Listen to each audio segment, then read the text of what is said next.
In October of the year 79, over Pompeii, the sky split open.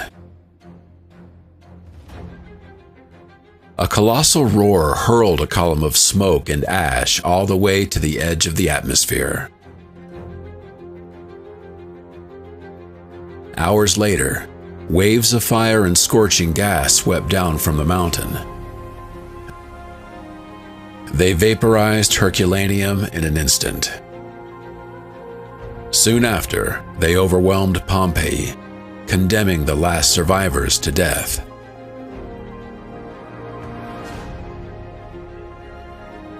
The Roman Empire ruled the known world.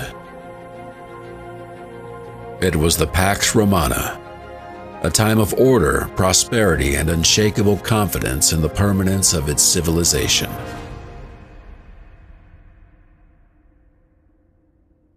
Along the Bay of Naples, the empire's most prosperous corner, two cities embodied that dream. Pompeii, lively and commercial, and Herculaneum, a sanctuary of luxury. Both lived under the shadow of the generous mountain, Vesuvius, whose slopes offered fertile soil and abundant vineyards. No one knew it was a volcano. No one imagined it was a geological time bomb. In less than 24 hours, two of the wealthiest cities in the Roman Empire would vanish from the map. Yet it wasn't an attack. It was a geological sentence. This is the story of their final hours. Chapter 1.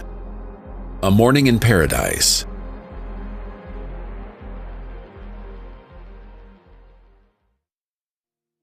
Dawn breaks on October 24th in the year 79.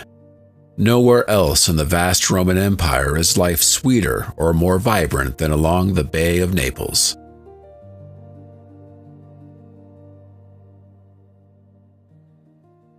This is the Campagna Felix, the fortunate countryside, playground of the Roman elite and commercial engine of southern Italy.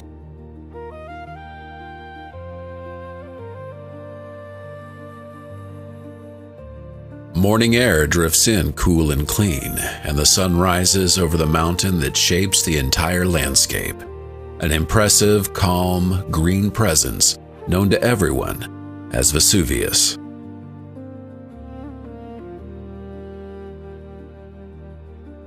Pompeii is already wide awake. Smoke rises from the city's 35 bakeries, mixing with the scent of the sea and the drains.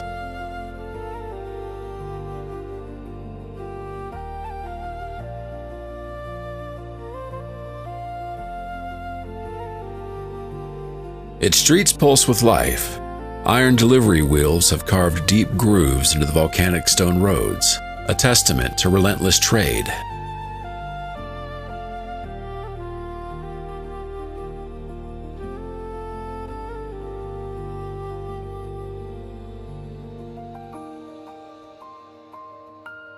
Thermopylae, the ancient world's fast food stalls, are opening, serving warm wine and porridge to dock workers and slaves just starting their day.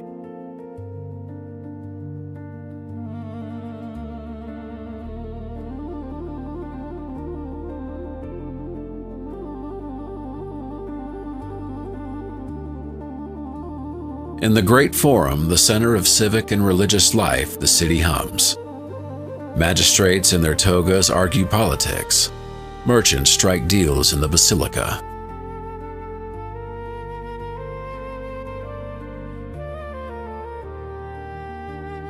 On building walls, red campaign graffiti announces the upcoming elections.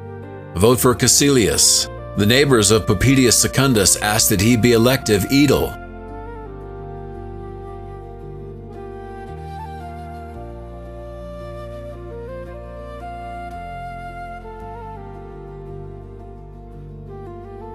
Pompeii is a city of the middle class, of new money, proud, noisy, and bustling. 20,000 souls live here, and each one has plans for the day.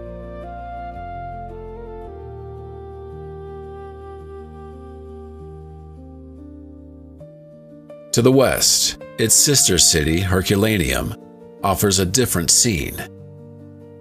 If Pompeii works, Herculaneum relaxes. It's smaller, cleaner, and far wealthier.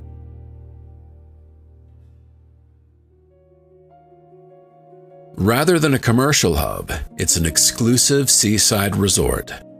Senators and Roman aristocrats keep their villas here, built on terraces that step down toward the shore. Their mosaics are exquisite, their gardens manicured.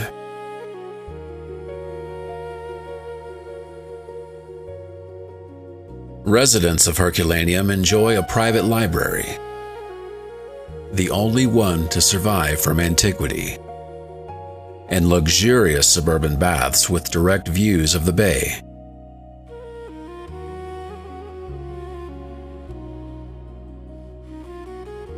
Life here is serene, cultured, and sheltered from Pompeii's noise.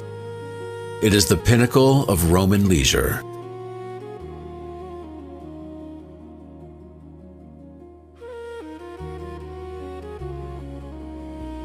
Both cities, different in spirit yet sharing the same horizon, owe their prosperity to Vesuvius.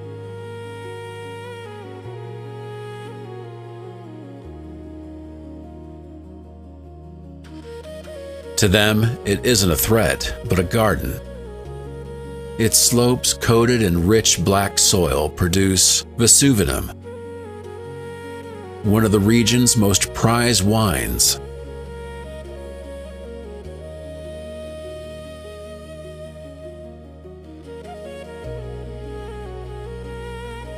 The word volcano existed, drawn from Vulcan, the god of fire whose forge lay underground. But it was a word for distant mountains like Etna in Sicily, which spat fire often.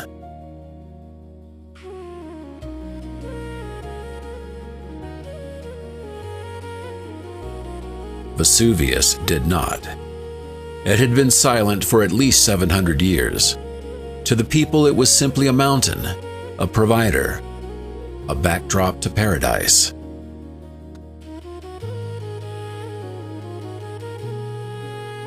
On this October morning, while Pompeii works and Herculaneum rests, no one looks at the mountain with fear.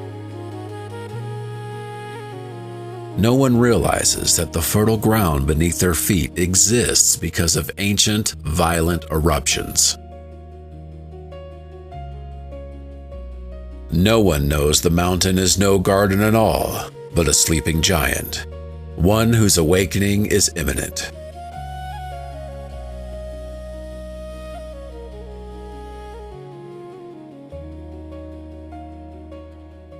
Chapter 2: The Broken Memory.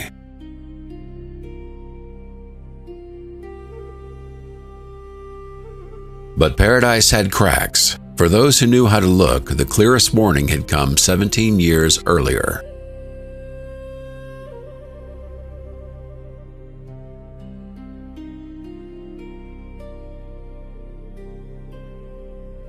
In the year 62 of our era, a devastating earthquake shook the entire region. It wasn't a simple tremor, but a violent blow that nearly destroyed Pompeii completely.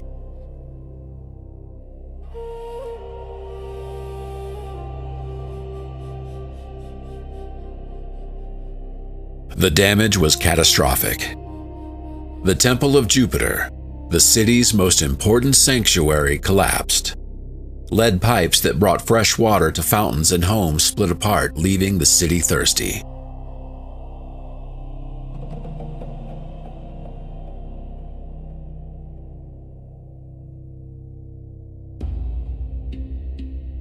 It's said that entire flocks of sheep died, suffocated by strange gases rising from fissures in the ground.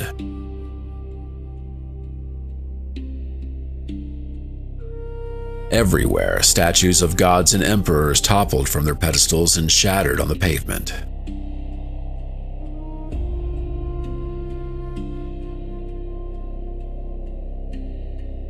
That earthquake left a deep fear in the people. Many abandoned the region forever, unable to bear the idea that the ground beneath their feet could betray them again.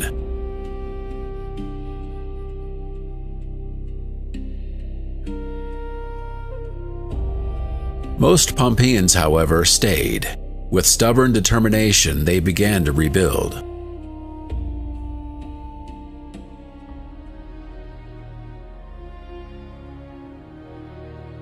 "17 years later, in the year 79, Pompeii was still in many ways a city under construction.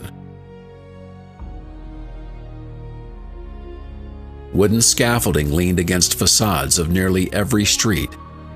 Piles of sand and lime sat ready to mix for repairing damaged walls.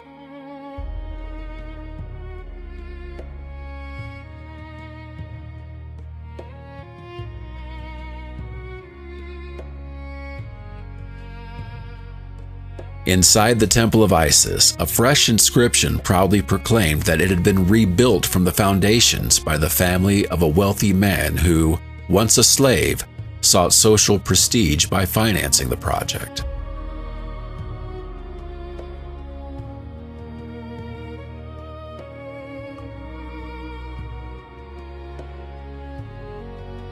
The city was patching itself together, becoming larger and more dazzling than before, covering the scars of the past with bright new colors.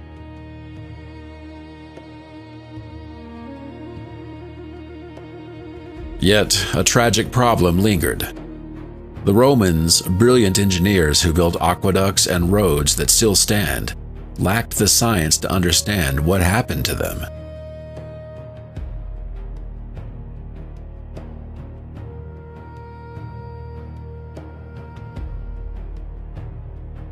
They didn't connect the earthquake to the mountain looming above. To them, earthquakes weren't earthly processes. They were matters of the gods. They believed it was Neptune's anger, the god who shook the sea and land alike.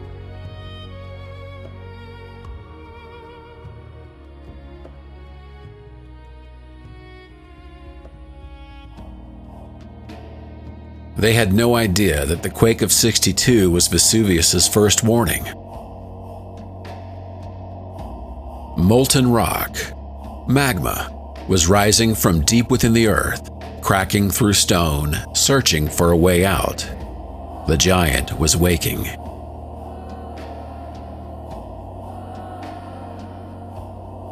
In the years that followed, tremors continued. They became routine, no different from summer heat or winter rain.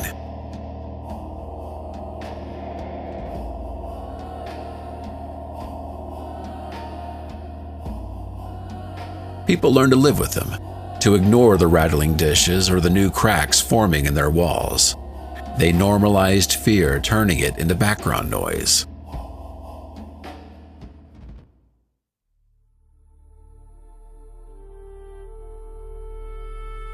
So when the ground trembled again in October of '79, no one ran. No one glanced at Vesuvius in terror. They simply added it to the long list of daily annoyances, unaware that this time, the earth wasn't just going to shake, it was going to open.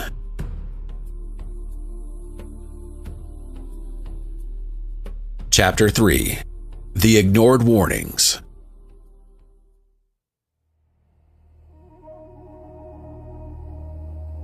In the days leading up to the disaster, nature began shouting its warnings, but only those who knew how to listen could hear them.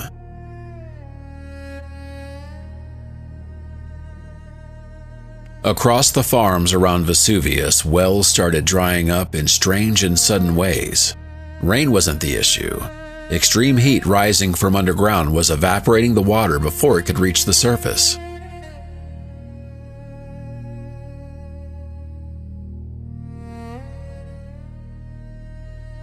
The water that remained tasted odd, metallic, and bitter.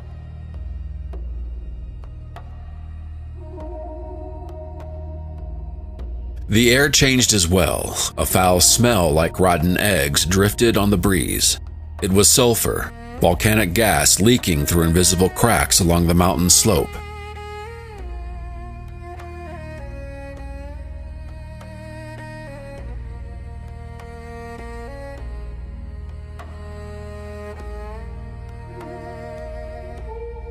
Animals, always more sensitive than humans to hidden dangers, were the first to react.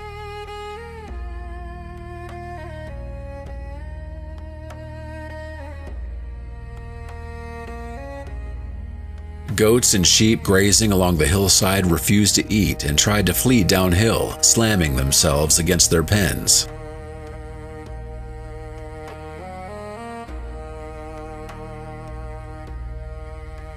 City dogs howled at night with no clear reason.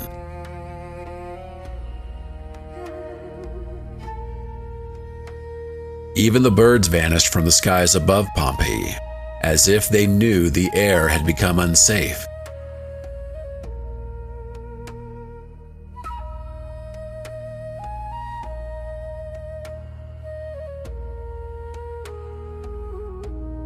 Along the coast, fishermen began hauling in empty nets, or worse, nets full of dead fish floating belly up in the bay's warm waters.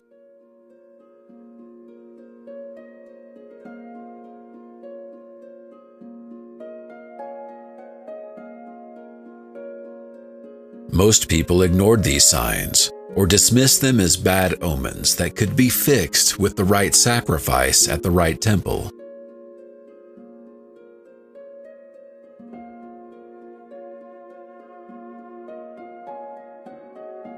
But on the opposite side of the bay, at the naval base in Misenum, one man saw everything through a different lens. His name was Pliny the Elder. He was the admiral of the Roman imperial fleet. But above all, he was a scientist, a man driven by insatiable curiosity.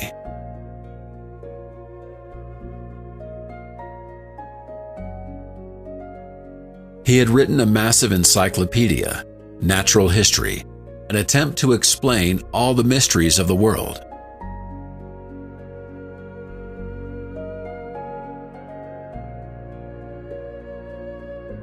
To Pliny, the dead fish and the sulfur smell weren't messages from angry gods. They were pieces of a natural puzzle he was determined to solve.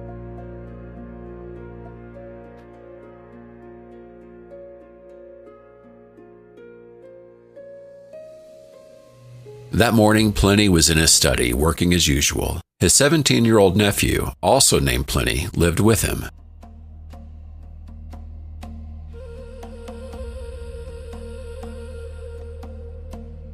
While the young man tried to focus on his rhetoric books, his uncle, the admiral, took notes, fascinated by the strange reports arriving at his desk.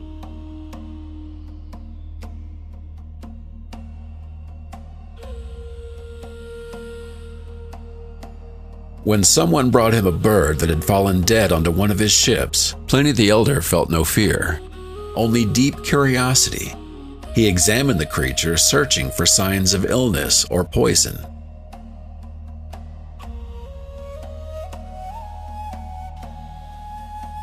He couldn't have known that the cause of death wasn't the bird at all, but the air itself, already filling with invisible toxic gases.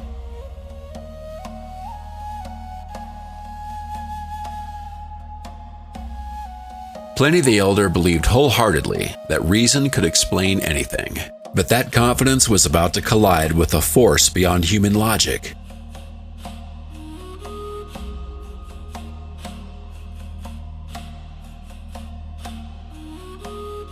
While he studied the dead bird, beneath Pompeii's soil, the pressure of rising magma reached its breaking point.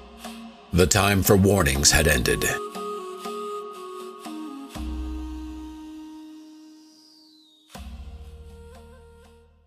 Chapter 4. The Ash Column. It was around 1 in the afternoon when the world changed forever.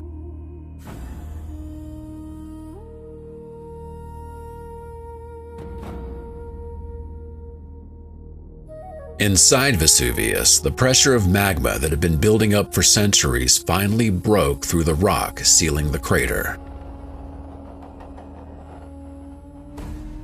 The hard stone plug that had kept the volcano asleep shattered into 1,000 pieces.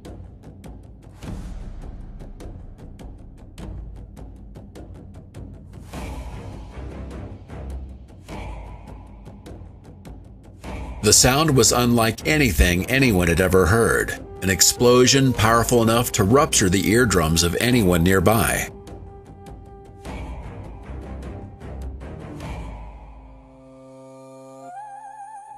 In Pompeii, the ground shook so violently that people were thrown off their feet. Carts toppled over and roof tiles rained onto the streets like baked clay hail.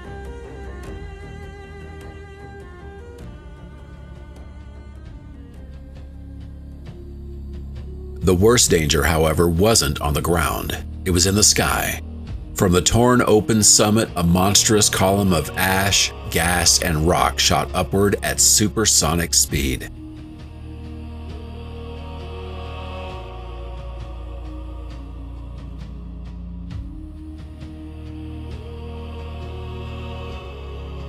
It climbed higher and higher, punching through the clouds, rising nearly to the edge of space.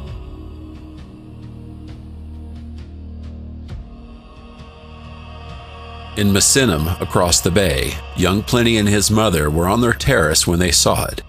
Years later, Pliny would write the only first-hand account we have of that moment.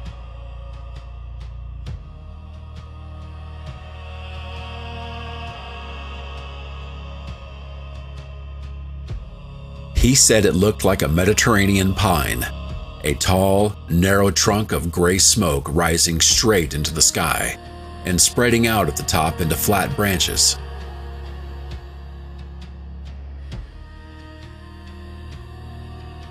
That description was so exact that today, 2,000 years later, volcanologists use the term Plinian phase to describe this kind of explosive eruption.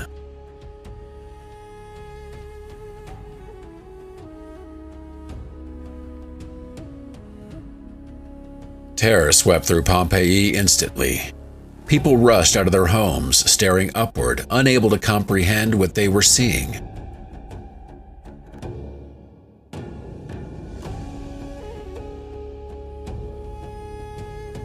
The midday sun vanished behind the massive cloud.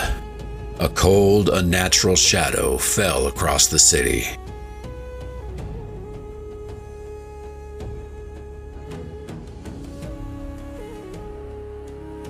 Market vendors fled their stalls, leaving coins and goods scattered on the counters. Bakers abandoned bread still in the oven. In the bathhouses, people ran into the streets naked or half-dressed.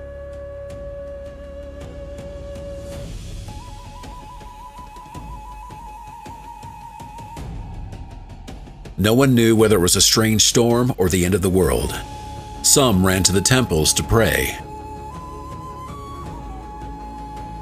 Others sprinted home to find their families or to grab their most precious belongings, a pouch of coins, a gold necklace, a small statue of a protective god.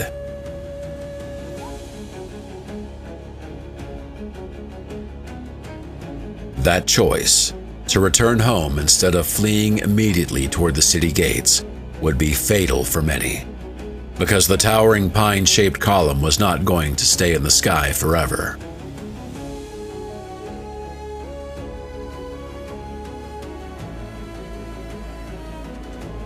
What rises must fall, and Vesuvius was about to send back everything it had hurled into the heavens.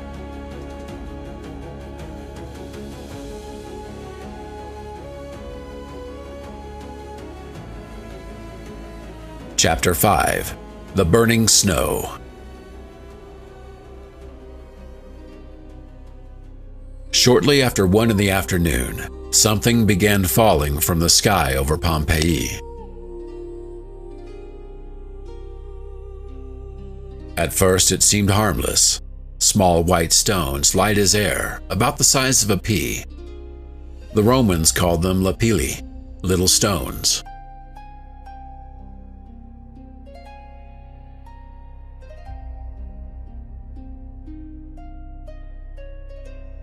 We know them as pumice, volcanic rock full of gas bubbles, so light it can float on water.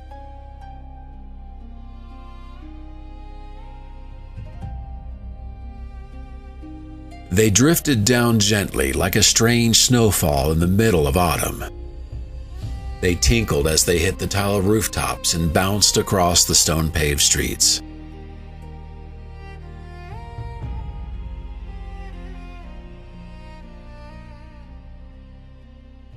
People watched with curiosity. Some even scooped them up, surprised that they were warm to the touch but didn't burn.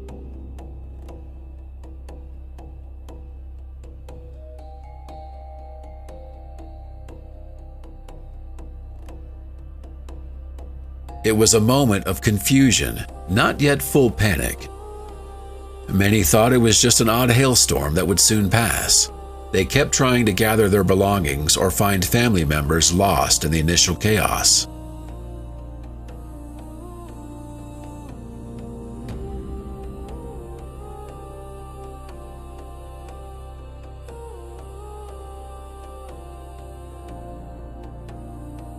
But the snowfall didn't stop. The white stones began to fall harder and in greater numbers. Within an hour, the streets were covered in a thick layer of them. Walking became difficult, like trudging across a beach of loose, hot gravel.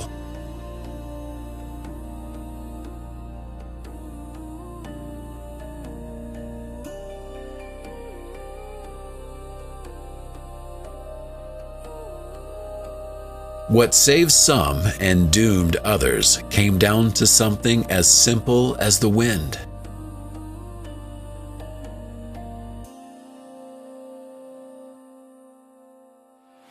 That day, the wind blew southeast, pushing the massive cloud of ash and stone directly over Pompeii. The city sat squarely in the bullseye.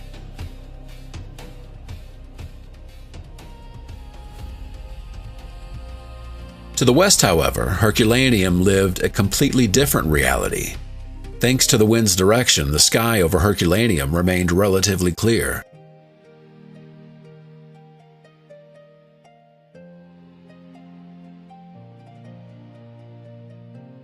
They could see the monstrous column of smoke rising from the volcano, but almost nothing fell on them.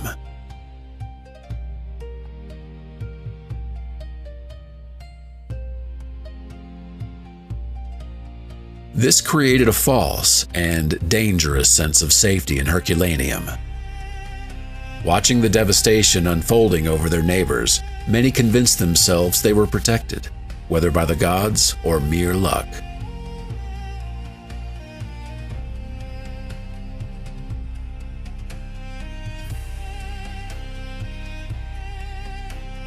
Some took advantage of the calm to flee, but others chose to stay, believing the worst would pass them by.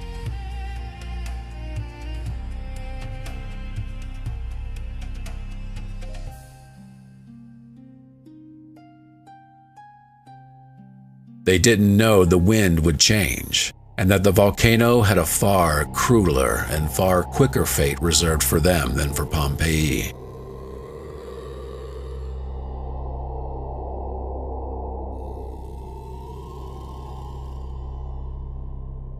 Meanwhile, in Pompeii, the white snow kept falling, piling up slowly hour after hour, beginning to bury the city beneath a hot, pale blanket.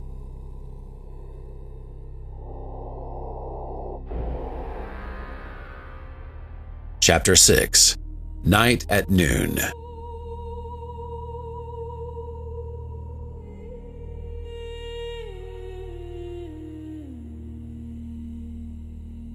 As the afternoon wore on, the situation in Pompeii shifted from strange to desperate.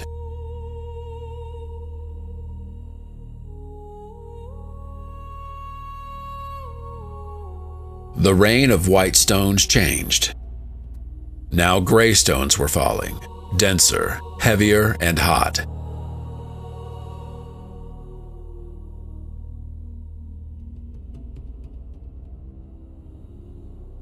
Even though it was only 3 or 4 in the afternoon, Pompeii was plunged into night. A total suffocating darkness broken only by lightning crackling inside the volcanic column and by the red glow blazing at the summit of the mountain.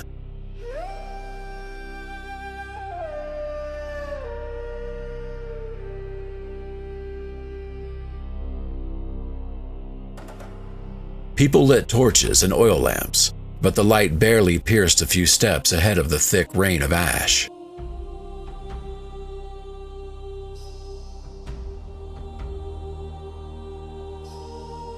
Every family then faced a terrible dilemma: stay or flee. Fleeing meant stepping out into absolute darkness, walking on streets buried under hot stones with pillows tied to their heads to shield themselves from the falling rocks.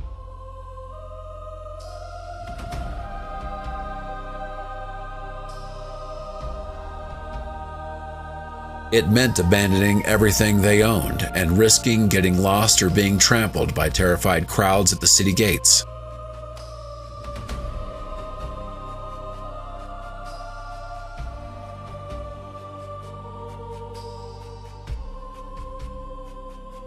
Staying seemed safer. Roman houses with their thick stone walls offered solid protection from the hail of rocks.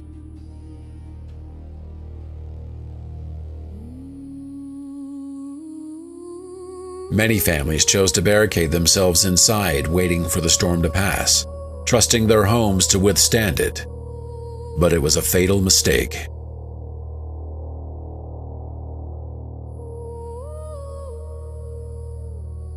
Pumice stones are light on their own, but millions of them weigh tons.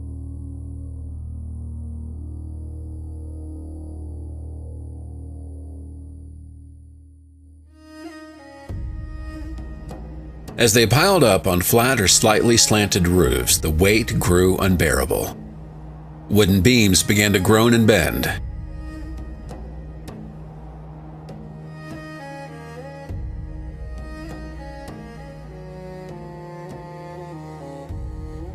By late afternoon, Pompeii's roofs began to collapse. With a terrifying crash, tiles and beams gave way, burying the families who had taken shelter beneath them.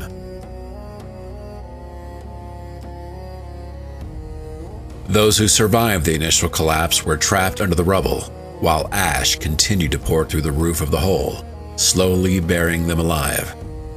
The homes meant to protect them became their tombs.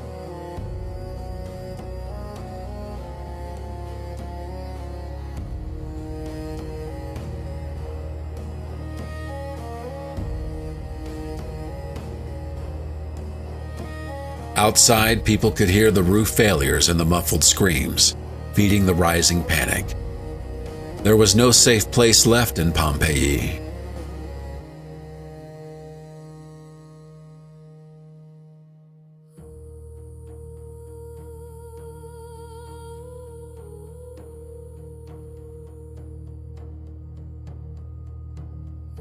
Chapter 7: The Rescue Mission.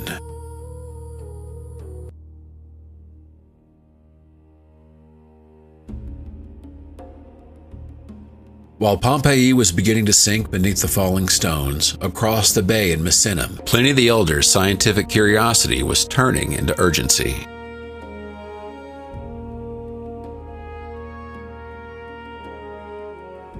Early that afternoon, when the strange cloud first appeared, Pliny had ordered a light, fast boat to be prepared. He wanted to cross the bay and get close enough to study the phenomenon with his own eyes.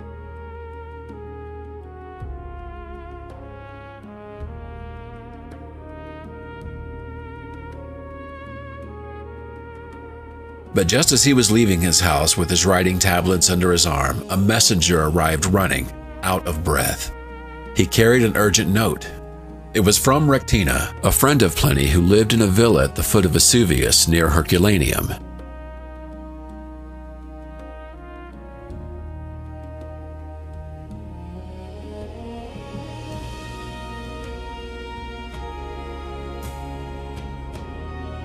The note was a desperate plea for help. Rectina explained that she was terrified by what was happening and that there was no way to escape by land. Roads were blocked or too dangerous.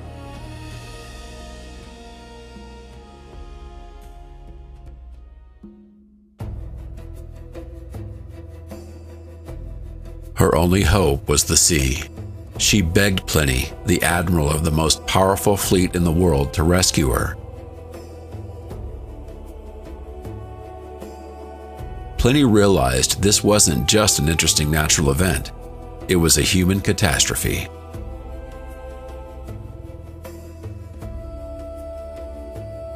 He changed his plans instantly.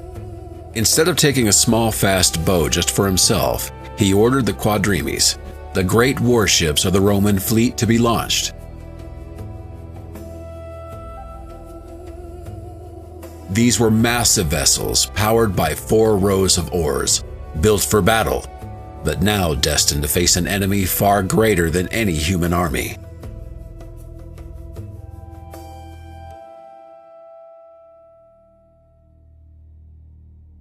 It became the first organized naval rescue mission in recorded history. Pliny wasn't only trying to save Rectina. He intended to evacuate as many people as possible from the doomed coastline.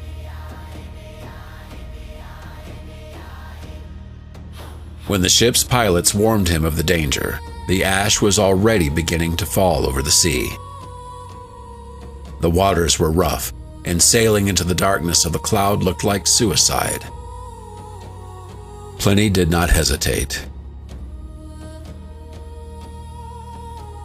According to his nephew, the admiral then spoke a phrase that has echoed through the centuries. Audentes fortuna javat. Fortune favors the bold.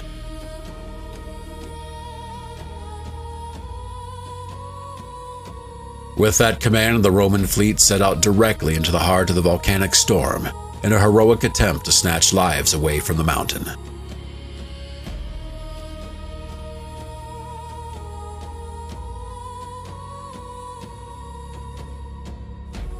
Chapter 8.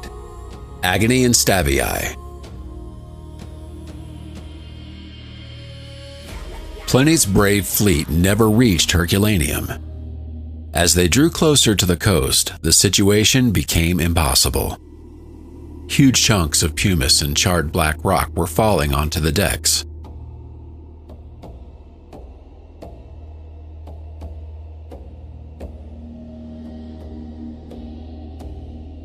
The sea itself seemed to have gone mad, suddenly shallow, filled with sandbanks created by the debris the mountain was spewing out. It was impossible to land without running the ships aground and condemning them to certain destruction. Faced with the inability to reach Rectina, Pliny made a quick decision. He ordered the pilot to turn south towards Stabii, a town on the opposite side of the bay where his friend Pomponianus lived.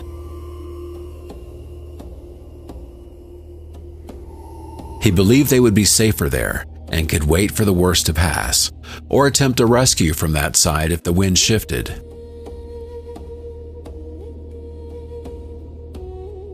They reached Stabii later in the afternoon. There they found Pomponianus and his family terrified, ready to flee but trapped because of the wind blowing violently towards the shore, making it impossible for any ship to set out. Pliny, a Roman Stoic to the core, tried to calm their fear with his own composure. He embraced his friend, offered reassurance, and to prove there was no immediate danger, asked for a bath.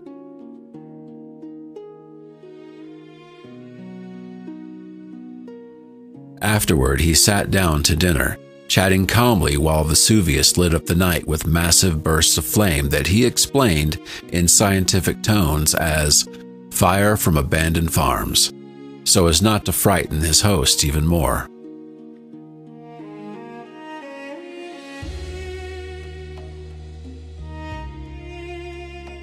Once the meal was over, he astonishingly went to sleep. Perhaps it was genuine exhaustion, or perhaps it was his last great performance or calm meant to comfort everyone around him.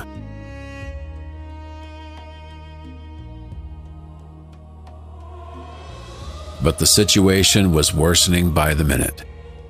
The courtyard of the house was filling with so much pumice and ash that had Pliny slept any longer, he would have been sealed inside his room. His friends woke him with urgent shouts. They left the house with pillows tied to their heads for protection. Then they headed to the beach to see whether the sea had calmed enough to escape by boat. Yet the water remained wild, driven by an unrelenting onshore wind.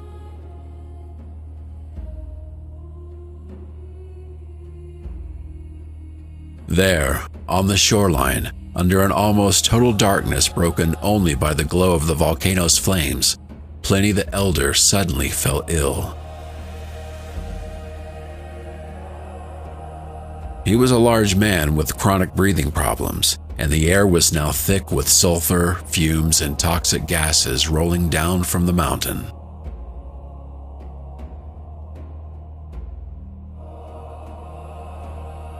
He asked for a little cold water. He drank twice. Then, trying to stand with the help of 2 slaves, he collapsed immediately. The poisonous gases, heavier than air, had collected at the ground level, suffocating him. His body was found 2 days later. Once daylight returned, it was intact without injuries, and he looked more asleep than dead.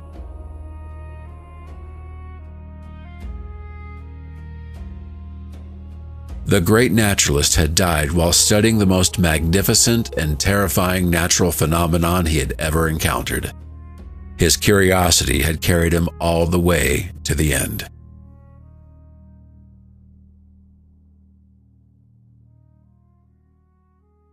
Chapter 9. The False Calm.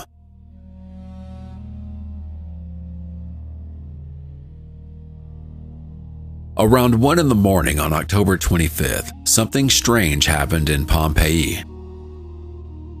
The relentless rain of stones which had been falling for 12 hours began to ease until it nearly stopped.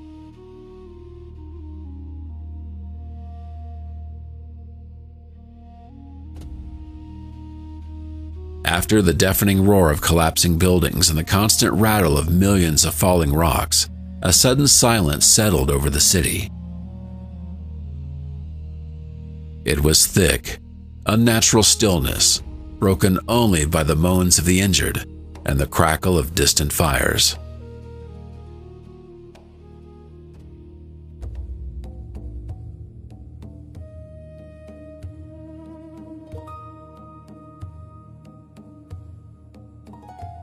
For 1,000 survivors crouched in the safest corners of their homes or trembling in their cellars,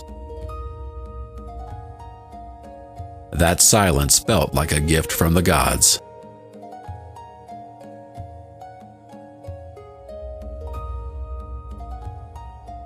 Many believed the nightmare was over.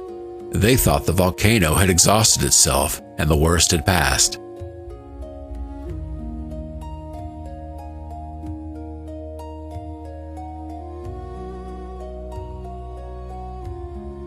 Slowly and with fear, people began to emerge from their shelters. What they found was a city beyond recognition. The streets had vanished beneath a deep blanket of gray pumice stone.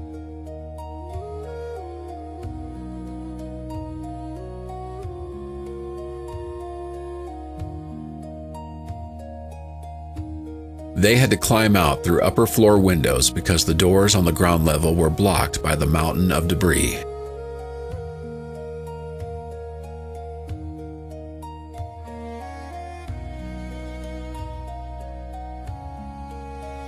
They walked across the rooftops of their own city, stumbling into the darkness, guided only by flickering torches.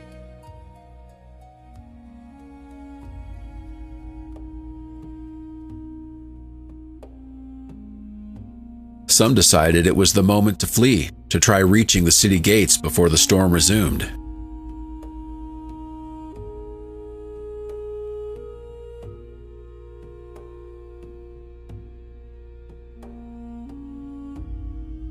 Others, exhausted and disoriented, chose to wait for sunrise, convinced that daylight would bring salvation.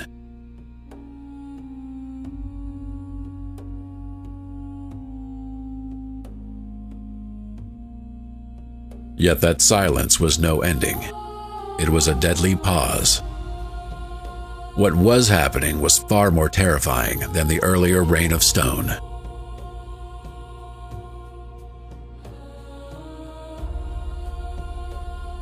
The massive column of ash and gas that had stood over the volcano for hours, held aloft by the immense pressure rising from the earth, was beginning to lose strength.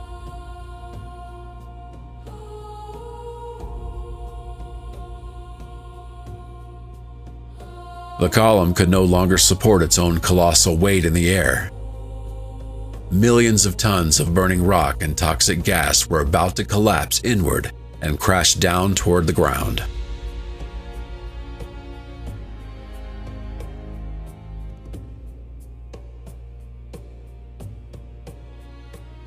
Nature had offered the people of Pompeii a cruel false hope.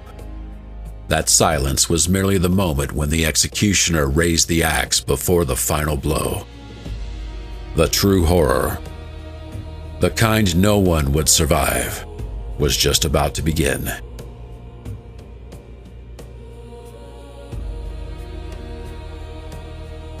Chapter 10: The Sentence of Herculaneum.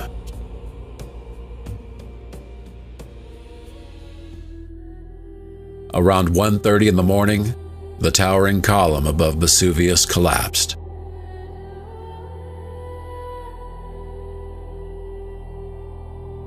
It wasn't a slow descent, it was a catastrophic failure. Millions of tons of superheated gas, ash, and rock formed a burning avalanche that rushed down the volcano at terrifying speed.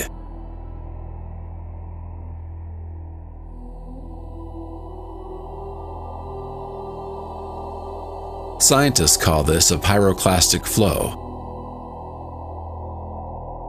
a technical label for what is essentially a hurricane of fire.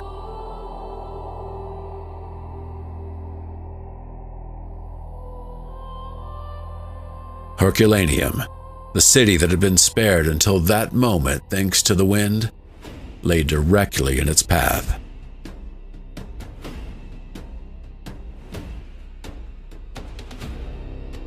The scorching clouds struck the town with unimaginable force.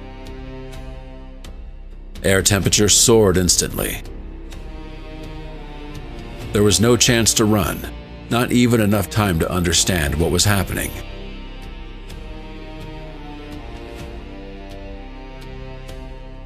The entire city was swallowed in a single moment. Wood in the houses didn't burn, it carbonized immediately, turning to charcoal from the overwhelming heat.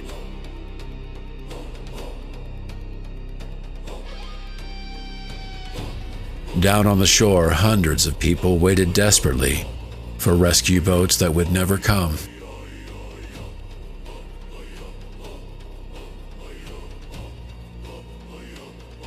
They sought shelter beneath the large stone arches where fishing skiffs were stored, convinced the thick stone walls would protect them.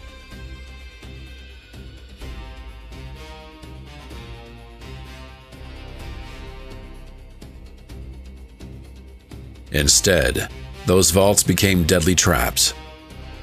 When the boiling clouds swept inside, death came in an instant. Not by slow suffocation, but in a far quicker, far more violent way. The heat was so extreme that their bodies experienced immediate thermal shock, their muscles contracting violently in less than a heartbeat.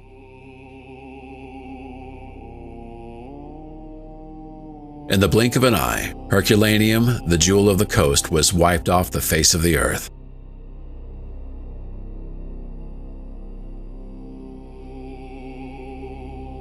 It was buried under a thick layer of molten volcanic debris which, as it cooled, solidified into rock and sealed the city for nearly 17 centuries.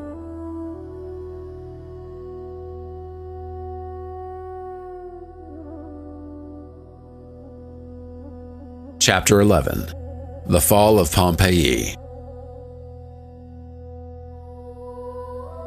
Pompeii had survived the night, but dawn would bring its final end.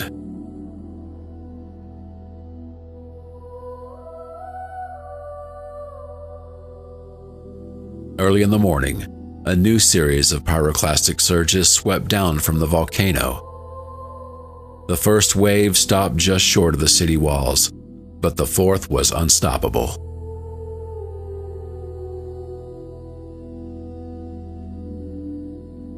That burning cloud overtook the defenses and surged through the streets of Pompeii, killing every living being in seconds.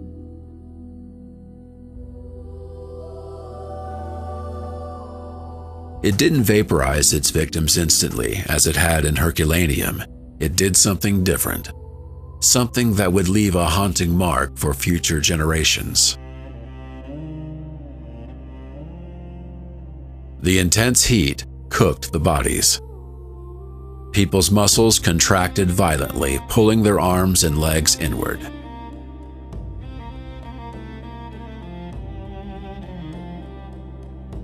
That is why so many victims appear to be in a defensive position, like boxers shielding their faces. Scientists call it the pugilistic posture. It wasn't a prolonged struggle. A single breath of that ash-filled scalding air laden with toxic gases would have burned their lungs from the inside, causing almost immediate asphyxiation.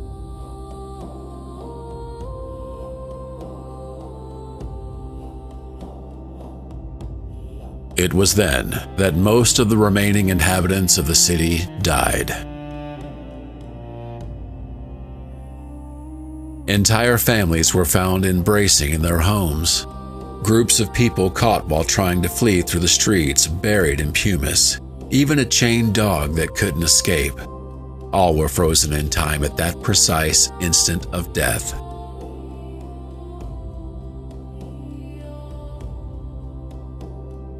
Volcanic ash, fine as powder, quickly covered their bodies. Over time, that ash hardened, forming a rocky shell around them.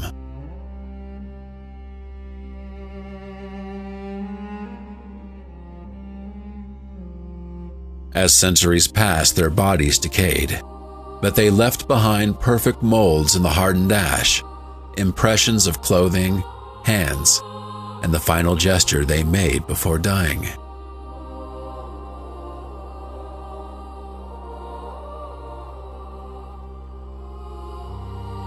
These hollow cavities, filled with plaster by modern archaeologists, have given us the most moving and iconic images of the tragedy, the molds of Pompeii's victims.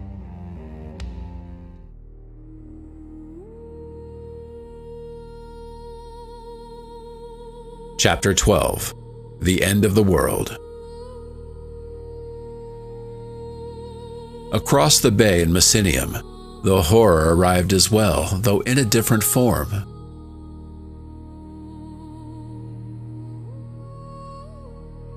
Pliny the Younger, who was 18 at the time, left us an account that is not the story of a hero, but of a terrified teenager who believed the end of the world had come.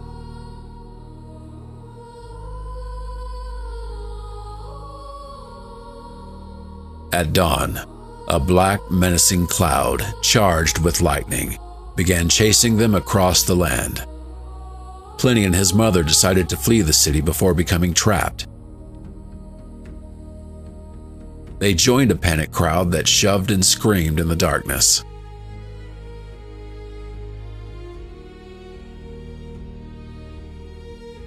"A thick darkness covered us," Pliny wrote years later. "Not like a night without moon or stars, but like the darkness of a room whose lamp has been extinguished."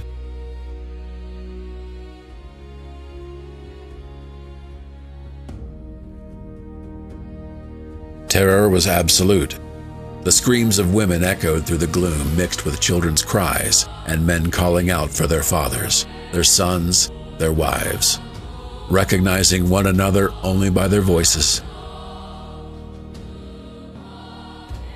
Many begged the gods for help, but just as many insisted there were no gods anymore, that this was the final and eternal night of the world.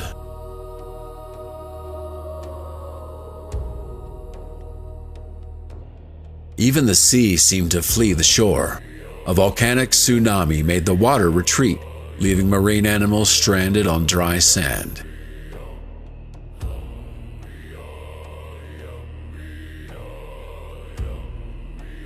In the middle of this chaos, Pliny had a dark thought he later confessed. I might boast that not a groan, not a cowardly word escaped me amid such dangers, were it not for the fact that I believed I was perishing with the world, and the world with me, which was a great comfort for my death.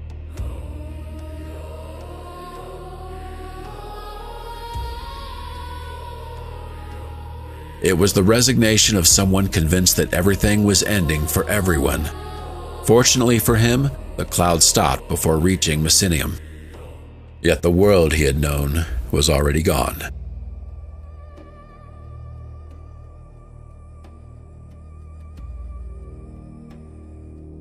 Chapter 13. The Gray Dawn.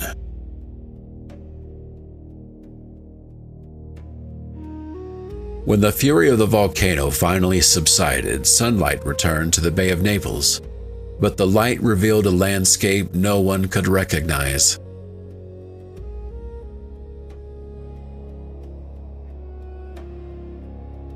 Where green vineyards, lush forests, and thriving cities had once stood, there was now only a gray desert.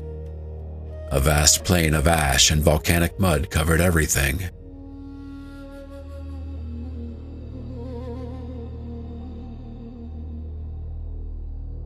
Vesuvius itself had changed shape. Its summit was gone, blown apart by the explosion, and in its place lay a huge open crater, like a smoking wound in the earth.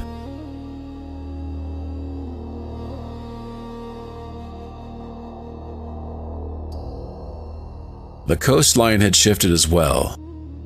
The sea had been pushed back by the millions of tons of debris that had fallen. Places once bordering the shore now lay far inland.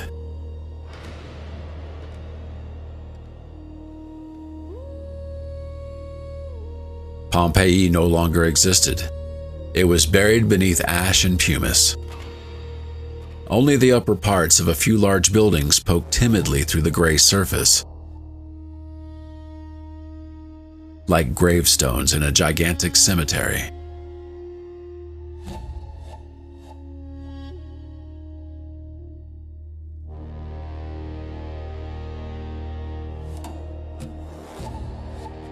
Herculaneum had suffered an even worse fate. It was entombed beneath volcanic mud that hardened into solid rock as it cooled, erasing any trace that a city ever stood there.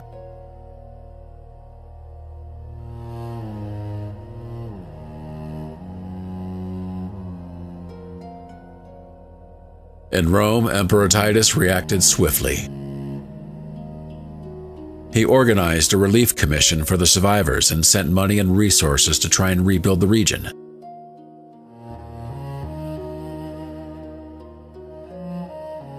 But it soon became clear that the task was impossible. The devastation was absolute. The ground was unstable, the air still poisonous in places, and there was simply nothing left to rebuild upon.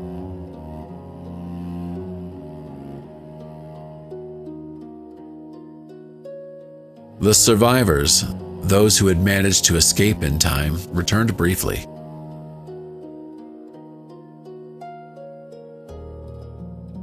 Some tried desperately to dig tunnels through the ash to recover their belongings, but most simply stared at the gray plain, mourned their dead, and left forever, carrying with them only the memory of the day their world ended.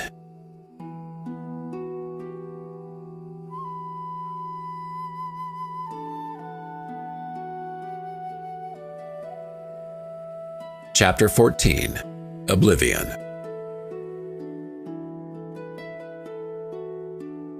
As the years passed, something remarkable happened. People forgot. Nature, slow but relentless, reclaimed what was hers.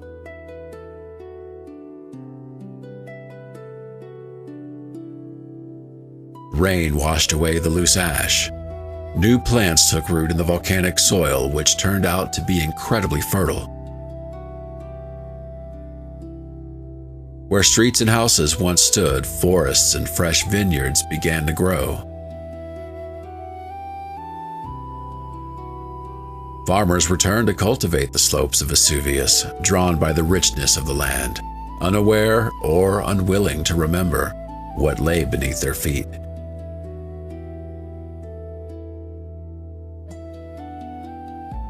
The cities of Pompeii and Herculaneum became painful memories at first, then legends told by grandparents, and finally, myths. Their names vanished from maps.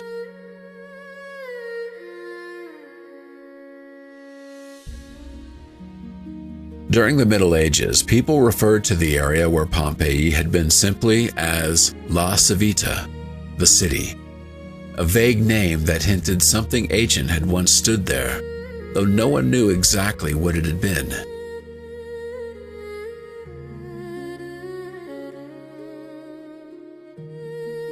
From time to time, a farmer plowing his field would turn up a carved piece of marble or an old coin, but he regarded it merely as a curiosity.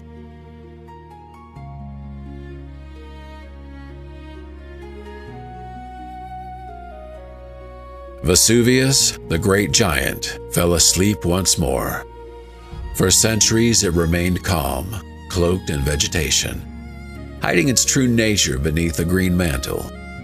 Human memory is fragile, and the need to live and work the land is stronger than the fear of the past.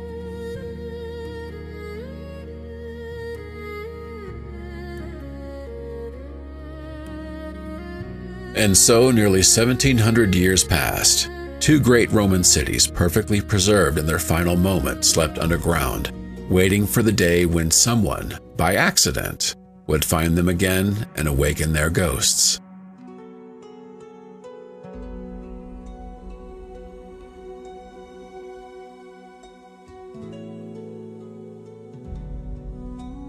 Chapter 15. The Memories of Plaster. Oblivion ended in 1748 when the King of Naples ordered excavations to search for ancient statues for his palace. What they found was far more than art.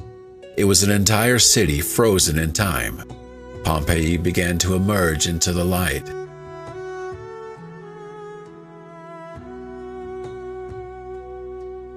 But the most astonishing discovery would come more than a century later, in 1863, thanks to a brilliant Italian archaeologist named Giuseppe Fiorelli.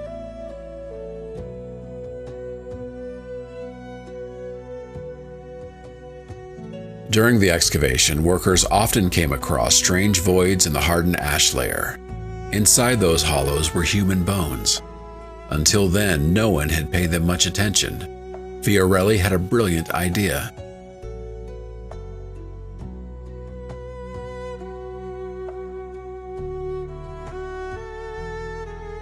He realized those empty spaces were the molds left by victims' bodies as they decomposed. The hot ash had hardened around them at the moment of death, capturing their exact shape.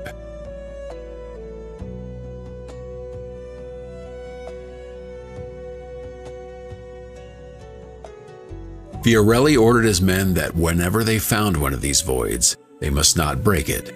Instead, they were to pour liquid plaster into it through a small opening, wait for the plaster to harden, and then carefully remove the surrounding ash.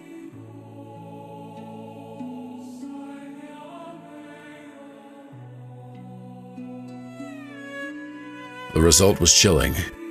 What emerged from the earth were not cold skeletons, but people. The plaster had captured the exact moment of their agony with terrifying detail.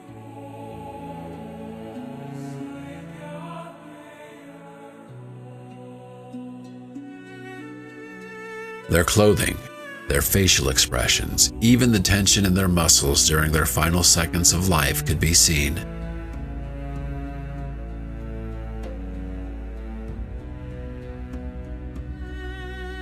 Suddenly, the tragedy stopped being ancient history and became painfully human.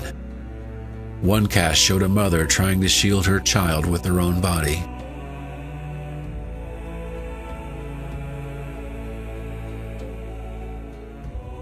Another revealed two people locked in their final embrace, known today as the lovers.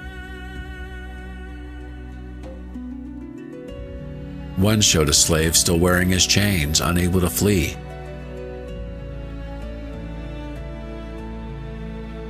There was even a guard dog twisted onto its back, struggling to break free from its leash as the ash buried it.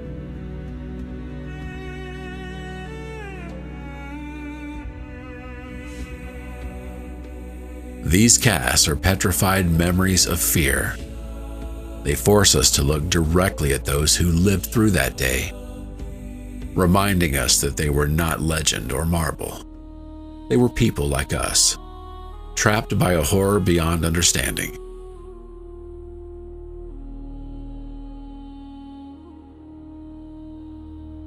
Chapter 16. The Latent Threat. Today, Pompeii and Herculaneum are two of the most visited archaeological sites in the world.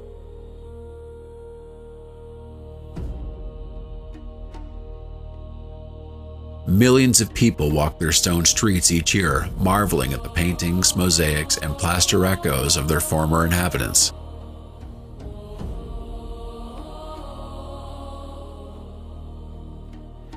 It's easy to think of them as a museum, as a tragedy that belongs solely in the past.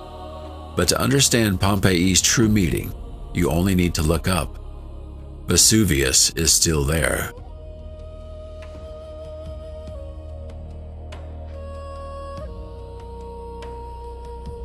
It remains an active volcano, one of the most dangerous and closely monitored on the planet. The mountain we see today is not the same one the Romans knew. The eruption of 79 tore off its summit, yet its fiery heart still beats beneath the earth.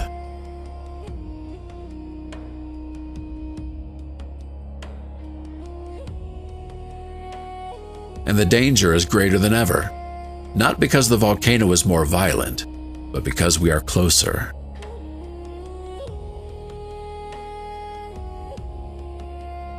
In ancient times, around 30,000 people lived in the danger zone. Today, that same area is home to 3 million. Naples, a vibrant, chaotic metropolis, has grown until it nearly touches the volcano's slopes.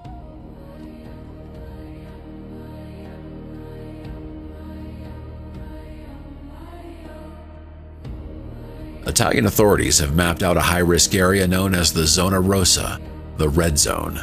About 700,000 people live within it. The town's built directly over the volcanic deposits of past eruptions.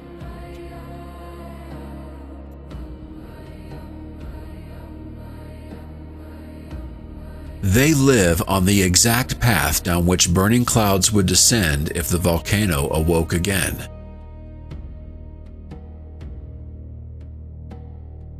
Scientists watch with every breath of the volcano, 24 hours a day. Sensors measure every tiny tremor, every change in temperature, every gas escaping from the mountain.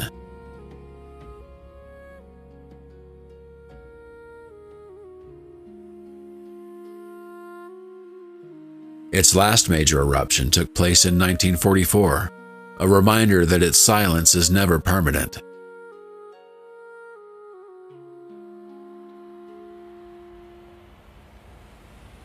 Evacuation plans exist, but the reality is frightening. Moving nearly 1 million people in a matter of days or even hours is an almost impossible task.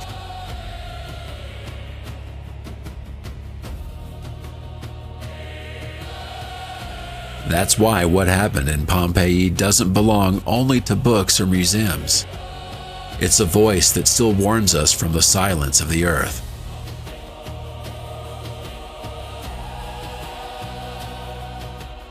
It is a brutal snapshot of what nature can do in less than 24 hours. It reminds us that our civilization, like that of the Romans, is fragile, and the ground we walk on is not as solid as we believe.